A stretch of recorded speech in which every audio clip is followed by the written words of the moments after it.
everyone, welcome back to YouTube channel of Vertex TBG Education. This is your tutor Ikra Fatima here and today I am going to discuss about impact of globalization.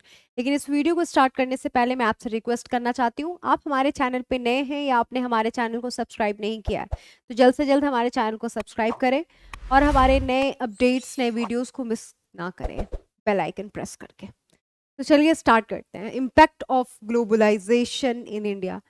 Globalisation के बारे में हमने इतना पढ़ा, कौन कौन सा factors है जो ग्लोबलाइजेशन को इनेबल कर रहा है, टेक्नोलॉजी, लिबरलाइजेशन, ट्रेड को फ्री करना, ये सारी चीज़ें हमने देख ली।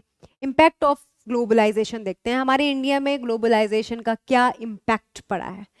तो globalization and greater competition among producers, ठीक है, प्रोड्यूसर्स होगा वहाँ पे, प्रोसीडर्स लिखा हुआ, प्रोड्यूसर्स, ठीक है। ये देखना है हमें, globalization and greater competition among producers, जैसे लोकल लेवल की बात करो या फिर both local and foreign producers, ये दोनों प्रोड्यूसर्स के बीच में बहुत बड़ा कंपटीशन था, ठीक है। इसका एडवांटेज किसको रहा? Has been of advantages to consumers, particularly जो अर्बन एरियाज में जो कंज्यूमर्स रहते थे उन्हें इनका बहुत एडवांटेज मिला, क्योंकि कंपटीशन किनके बीच में था? लोकल और फॉरेन के बीच में था, ठीक है, फॉरेन प्रोड्यूसर्स के बीच में था।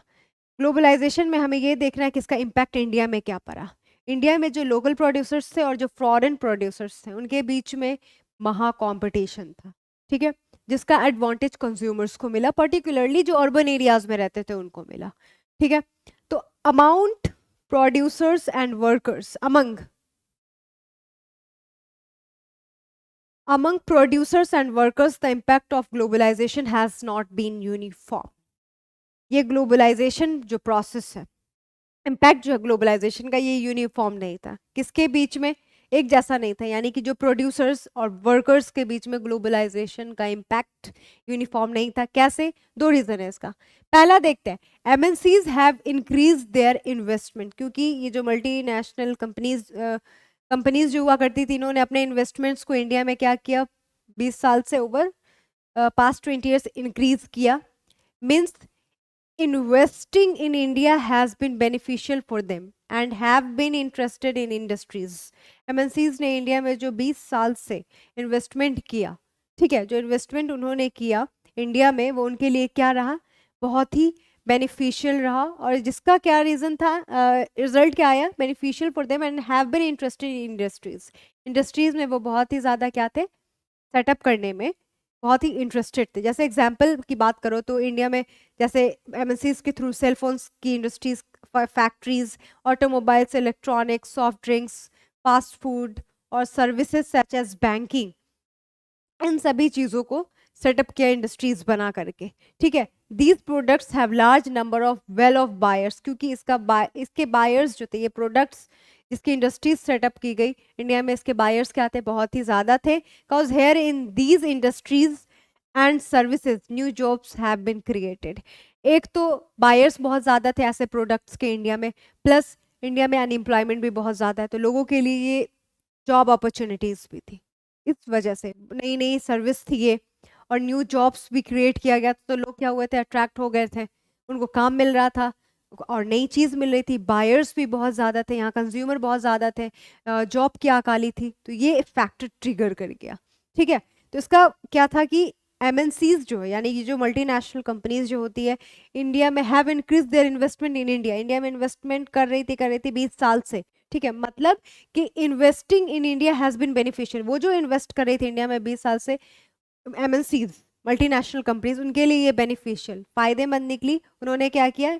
इंडस्ट्री सेटअप कर दिया। जैसे किस चीज़ की इंडस्ट्री सेटअप की? Soft drinks, electronics, automobile, cellphones, fast food और बाकी सर्विसेज की, जिसके ये सारे जो प्रोडक्ट्स, इनकी जो इंडस्ट्रीज की इंडिया में इसके वेल बायर्स थे। कहने का मतलब खरीदने वाले कंज्यूमर भी बहुत ज़्यादा थे, प्लस जॉब नहीं, जॉब क्रिएट हो गया यहाँ लोग को, सर्विस में मतलब जॉब क्रिएट हो गया, जॉब अपॉर्चुनिटी लोगों को मिल गई, वर्कर्स लोग यहाँ पे बेरोजगार नहीं बैठ रहे थे। ये एक रीज़न था, एक फ़ायदा एमएनसीज को ये हुआ। दूसरा देखते हैं क्या है कि several of the top Indian companies have been able to, यानी कि जो सेवरल टॉप इंडियन कंपनीज थी उन्हें क्या मिल रहा था?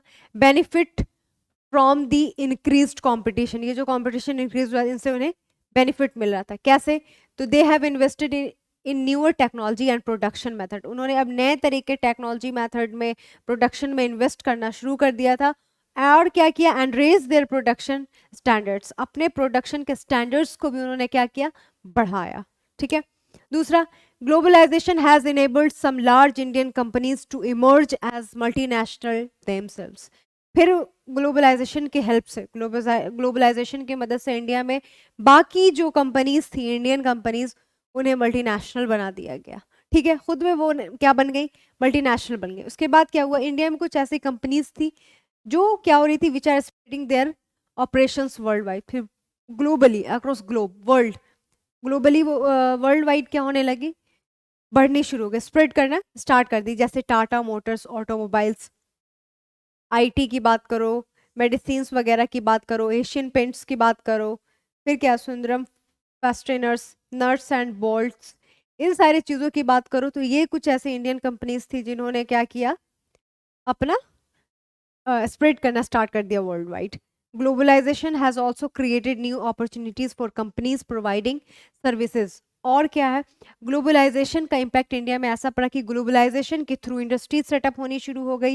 यहाँ पे नए नए तरह के प्रोडक्ट, सर्विसेज आना शुरू हो गया, प्रोडक्ट्स बनने शुरू हो गए, इंडस्ट्रीज सेटअप होनी शुरू हो गई, जिसके कारण क्या हुआ कि अच्छी खासी जॉब अपॉर्चुनिटीज क्रिएट हो गई। लोग क्या थे? यहाँ ज़्यादा बेरोजगार थे, तो जॉब अपॉर्चुनिटीज भी क्या हो गई? क्रिएट हो गई। तो ग्लोबलाइजेशन के आने से क्या हुआ कि न्यू अपॉर्चुनिटीज आई कंपनीज में, प्रोवाइडिंग सर्विसेज, जो सर्विसेज प्रोवाइड करी थी, न्यू अपॉर्चुनिटीज थी, जिसके कारण क्या हुआ? बेसिकली जॉब अपॉर्चुनिटीज क्रिएट हुई। यानी ग्लोबलाइजेशन का क्या था हेल्प? मेन ये जो एक इम्पैक्ट है ग्लोबलाइजेशन का इंडिया में, क्या था कि इंडस्ट्री सेटअप हुई, प्रोडक्ट्स बनने शुरू हुए, वर्ल्ड वाइड, अक्रॉस वर्ल्ड हम क्या हुए? कनेक्टेड हुए, इंटरनेशनल मार्केट में हम आए, अपने प्रोडक्ट्स के स्टैंडर्ड्स को हमने क्या किया? बढ़ाया, अपना प्रोडक्ट्स क्या किया? मेंटेन किया, इंडस्ट्रीज सेटअप किया, और यहाँ पे अच्छे खासे बायर्स आए, प्लस बायर्स के आने के कारण अच्छी सर्विस मिली। अच्छी सर्विस मिली तो मिली, एक और मोस्ट इम्पॉर्टेंट चीज़, जॉब क्रिएट हुआ। यहाँ पे लोग बेरोजगार थे, यानी कि जॉब अपॉर्चुनिटीज आई, और भी बहुत सारी जो टॉप इंडियन कंपनीज थी उन्हें बेनिफिट होना शुरू हो गया इसके थ्रू। जब बेनिफिट हुआ तो उन्होंने नए टेक्नोलॉजी और प्रोडक्शन में इन्वेस्ट करना शुरू कर दिया, और अपने प्रोडक्शन को क्या कर रखा? अपने प्रोडक्शन को और बेस्ट क्वालिटी का बना लिया, और इसके स्टैंडर्ड्स को मेंटेन करके रखा।